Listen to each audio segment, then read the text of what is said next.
सर्वमंगलमंगल्ये शिवे सर्वार्थसाधिके शरण्ये त्र्यंबके गौरी नारायणी नमोस्तुते।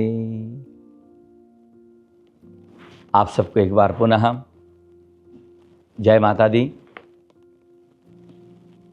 पुनः एक बार फ्रेंड्स वर्ल्ड टीवी के माध्यम से आपसे जुड़ने का प्रयास कर रहा हूं। मैं हूं पंडित नारायण भट्ट।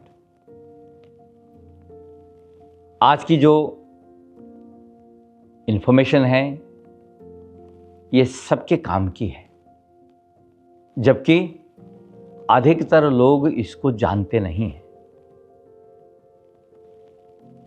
यही सोच करके हमने विचार किया कि आपसे इस विषय में थोड़ी जानकारी शेयर करें, ताकि सबका हित हो, सबका कल्याण हो। सनातन धर्म में हमारे ऋषियों ने हमें यही सिखाया कि विश्व का कल्याण, ये हम लोगों का स्लोगन है। इसलिए जो सत्य बातें हैं हम छुपा के नहीं रखते, हम सबको बताते हैं। तो आइए आज जानते हैं कि नवरात्र कितने होते हैं एक वर्ष में। अब आप सोच रहे होंगे ये तो बच्चा बच्चा जानता है कि नवरात्र वर्ष में 2 बार आते हैं, लेकिन यही तो बताना चाह रहे हैं कि नवरात्र 4 होते हैं, न कि 2। 2 प्रगट और 2 गुप्त, 4 नवरात्र हैं सज्जनों। और गुप्त नवरात्रों के विषय में आज हम चर्चा करने वाले हैं। और ये गुप्त क्यों हैं, और जो 2 प्रगट हैं वो प्रगट क्यों हैं, और कब कब मनाए जाते हैं। तो सनातन धर्म त्योहारों की संस्कृति है। जब चंद्रमा अपनी पहली राशि पर, जो कि चैत्र मास जहां से प्रारंभ होता है, जिस दिन को हम युगादि कहते हैं, उसी दिन से नवरात्र प्रारंभ होते हैं, जिसको हम रामनवमी का सेलिब्रेशन मानते हैं, रामनवमी मनाते हैं। वो भी नवरात्र हैं, लेकिन उसमें मुख्यतः नवमी का महत्व है, क्योंकि भगवान राम ने अवतार धारण किया था उस समय पर। ये प्रसिद्ध चैत्र नवरात्र हैं। और दूसरा आश्विन महीना आता है आपका सितंबर, कभी अक्टूबर, ऐसे। इसको हम दुर्गाष्टमी, इसमें दुर्गाष्टमी का महत्व है। और विजयादशमी, दशहरा इसके साथ जुड़ा हुआ है। और हमारा प्रसिद्ध त्यौहार दशहरा का जो है इसी से जुड़ा हुआ है। ये आता है कभी अक्टूबर कभी सितंबर के बीच में। जब इस त्यौहार की बात आएगी तो तब इसके पीछे जो सिग्निफिकेंस है, इसका जो हमारे जीवन के साथ में महत्व है, उस पर चर्चा करेंगे। लेकिन आज हम लोग गुप्त नवरात्रों की चर्चा करते हैं। फिर 2 अन्य नवरात्र हैं जिनको हम गुप्त कहते हैं। तो ये जो गुप्त नवरात्रे आते हैं सज्जनों, ये जो है 2 बार आते हैं। एक आते हैं जनवरी के महीने में, और एक आते हैं जून जुलाई के आसपास, कभी जून कभी जुलाई के आसपास। तो इनको आप थोड़ा समझ लीजिए।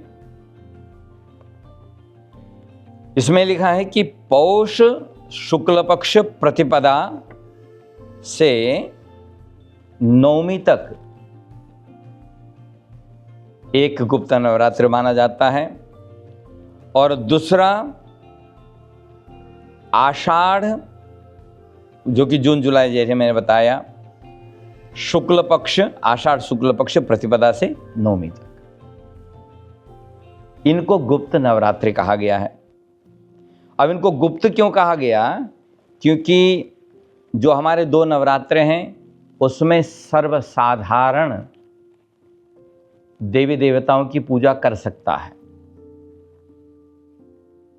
और उसका कोई खास विशेष विधान और कड़ाई से लिया भी नहीं गया है। और ये भगवती दुर्गा को समर्पित हैं, भगवान राम को समर्पित हैं। लेकिन ये जो गुप्त नवरात्र हैं, ये भगवती की जो 10 महाविद्याएं हैं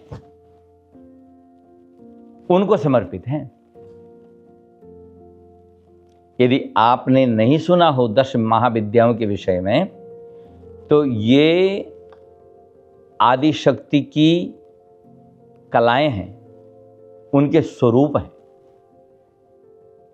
इनके नाम इसमें लिखा है: काली, तारा, त्रिपुर सुंदरी, भुवनेश्वरी, छिन्नमस्ता, भैरवी और धूमावती, बगलामुखी, मातंगी और कमला देवी। ये 10 स्वरूप हैं और इन 10 स्वरूपों की उत्पत्ति का इतिहास क्या है, इसके पीछे का रहस्य क्या है, ये आप जरूर जानना चाहेंगे। तो हुआ ऐसा, आप जानते हैं, दक्ष जो हैं ब्रह्मा जी के पोते थे और उनकी सबसे छोटी बेटी का नाम सती था, जिनका विवाह भगवान शंकर से संपन्न हुआ और ये आदि शक्ति की अवतार थी। और भगवान शंकर और दक्ष के बीच में वैमनस्य उत्पन्न हुआ, दोनों में मनमुटाव हुआ। वो भी कथा लगभग आप लोग जानते हैं, अन्यथा किसी एपिसोड में आपको वो भी बता देंगे। और वैमनस्यता को बढ़ावा देने के लिए महाराज दक्ष ने जो है अपने घर पर एक महायज्ञ का आयोजन किया, जिसमें तीनों लोकों के देवी देवता ऋषि मुनि उन सबको निमंत्रण मिला, लेकिन भगवान शंकर और सती को नहीं मिला। आप जानते हैं, प्रसिद्ध कथा है। जब माता सती ने अपने पति से कहा कि मेरे पिता के घर इतना बड़ा यज्ञ है तो मुझे जाना चाहिए, मैं जाना चाहूंगी, तो भगवान शंकर ने कहा कि जानबूझ करके नहीं बुलाया गया है, इसलिए आप मत जाइए। लेकिन माता पिता से निमंत्रण कैसा?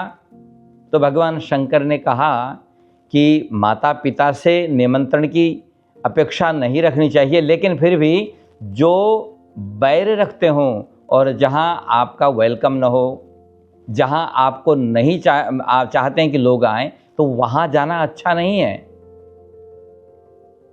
संत तुलसीदास जी ने बड़े सुंदर शब्दों में लिखा कि आवत ही हर्षे नहीं, नैनन नहीं स्नेह, तुलसी तहां न जाइए, कंचन वर्षे में। माने आपको देख करके यदि किसी के नेत्रों में खुशी के आंसू न झलकें, आपके स्वागत के लिए किसी के नेत्र न तरसें, ऐसे स्थान पर न जाएं, भले ही वहाँ सोने की बरसात ही क्यों न होती हो, भले ही वहाँ जाने से आपको बहुत ज़्यादा लाभ क्यों न होता हो, उस स्थान का त्याग करना चाहिए, भगवान शंकर ने कहा।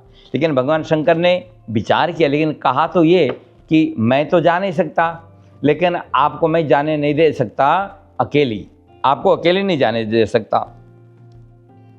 तो माता सती ने विचार किया कि भोले बाबा समझते क्या है, मुझे अबला नारी समझते हैं। तो तुरंत उन्होंने अपना कालिका का रूप प्रकट किया, काली रूप प्रकट किया, और वो भोले बाबा के देखते देखते उनके चारों तरफ जो है ये 10 देवियां प्रकट हो गई, जिनके नाम मैंने अभी लिए। और जब ये 10 देवियां प्रकट हुई तो भोले बाबा ने कहा कि देवी ये रहस्य क्या है, ये कौन है ये देवियां? तो भगवती ने कहा कि भोले बाबा आप मुझे अबला समझते हैं, असहाय समझते हैं। ये मेरा स्वरूप है। देखिए, आपके सामने मैं स्वयं काली के रूप में हूं और आपके ऊपर ये नीले रंग की जो हैं ये तारा देवी हैं, पूर्व दिशा में ये भगवती धूमावती हैं, पश्चिम दिशा में ये छिन्नमस्ता हैं और बाईं ओर भगवती भुवनेश्वरी हैं और पीठ के पीछे जो हैं ये बगलामुखी हैं। पूर्व दक्षिण में धूमावती हैं और दक्षिण पश्चिम में त्रिपुर सुंदरी हैं और पश्चिम और उत्तर में मातंगी तथा उत्तर पूर्व में षोडशी हैं। ये दिशा और विदिशाओं की चर्चा कर रहा हूं मैं। 10 दिशाएं होती हैं, पूर्व पश्चिम उत्तर दक्षिण, और विदिशाएं ऊपर और आकाश और पाताल, ये 10 दिशाएं कहलाती हैं। और कहती है भगवती कि मैं स्वयं वायव्य दिशा में भगवती कमला के रूप में आपके सामने खड़ी हूं। अब बताइए, क्या मैं अबला हूं? अब आपको संतोष हो गया कि मैं जा सकती हूं, सामर्थ्यवान हूं कि नहीं? भोले बाबा ने हाथ जोड़ दिए, विचार के उन्होंने कहा कि वही है सोई जो राम रचि राखा। भोले बाबा ने कहा, देवी यदि आप जाना चाहते हैं तो आप जाइए। भोले बाबा को पता था पिता भी संघर्षशील, बेटी भी संघर्षशील, लेकिन होगा क्या ये तो पता था। लेकिन जब सती माता गई हैं, पिता से विवाद हुआ है, उस विवाद के बाद जो घटनाएं घटी उससे आप सब परिचित हैं।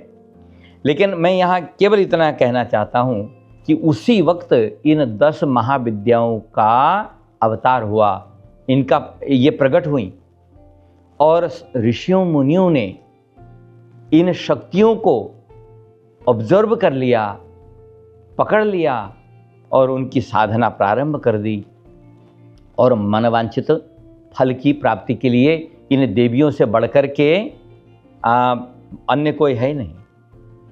देखिए, साधना 2 तरह की होती है, एक सात्विक साधना और एक तांत्रिक साधना। सात्विक साधना में हम भगवती की आराधना करते हैं कि माँ आप चाहें तो दे दें, ये आपकी मर्जी है, आपकी इच्छा के ऊपर निर्भर करता है। लेकिन तांत्रिक साधना में हम डिमांड करते हैं कि आई मस्ट गेट इट। तो तांत्रिक साधना में हम जबरदस्ती छीनते हैं, सात्विक साधना में हम प्रार्थना करते हैं, निवेदन देते हैं। यही फर्क होता है दोनों में। तो तंत्र साधना में इन 10 देवियों को बहुत पूजा जाता है और इनसे शक्ति हासिल की जाती है। तो शक्ति उपासना से खास करके क्या लाभ होता है? जैसे लिखा है कि रोगार्तो मुच्यते रोगात, बद्धो मुच्येत बंधनात्, भयान मुच्येत भीतस्तु। रोगी को आरोग्य मिलता है, धनी को धन मिलता है, संतान को संतान मिलती है और बंधन में पड़ा हुआ व्यक्ति बंधन से मुक्त हो जाया करता है माँ की कृपा से। इसलिए गुरु के सानिध्य में रह करके इन गुप्त नवरात्रों में जो इन गुप्त साधनाओं को करता है, माँ जगदम्बिका की कृपा से और इन 10 महाविद्याओं की कृपा से उसके जीवन में सफलता अवश्य मिला करती है। इसमें लिखा है इनकी पूजा से भोग और मोक्ष की प्राप्ति होती है, इनकी पूजा से तंत्र शक्ति और सिद्धियां, प्रेत बाधाओं का निवारण होता है, इनकी पूजा से जीवन में साहस और कॉन्फिडेंस बढ़ता है और मन एकाग्र होता है, चित्त भटकता है, लेकिन उसका भटकाव तब समाप्त होता है जब हम मनवांछित फल की प्राप्ति कर लिया करते हैं। हालांकि टेम्परेरी होता है और जीवन में ज्ञान और जागृति मिलती है। तो इन्हीं 10 विद्याओं की कृपा के फलस्वरूप हमें जीवन में ये सब मिलता है। तो आइए उस शक्ति को प्रणाम करें, प्रार्थना करें जो सर्वत्र है। सर्व रूपमयी देवी सर्वम देवीमयम जगत अतोहम विश्वरूपाम ताम नमामि भुवनेश्वरीम। इन्हीं प्रार्थना के शब्दों के साथ में अब इसका अर्थ ये होता है कि जो माँ सर्वत्र विराजमान है और सबके स्वरूप में विराजमान है, उस आदिशक्ति को हम प्रणाम करते हैं। इन्हीं शब्दों के साथ में आप सबको गुप्त नवरात्रों की बहुत बहुत शुभकामनाएं। माँ आप पर कृपा बनाए रखें। जय माता की।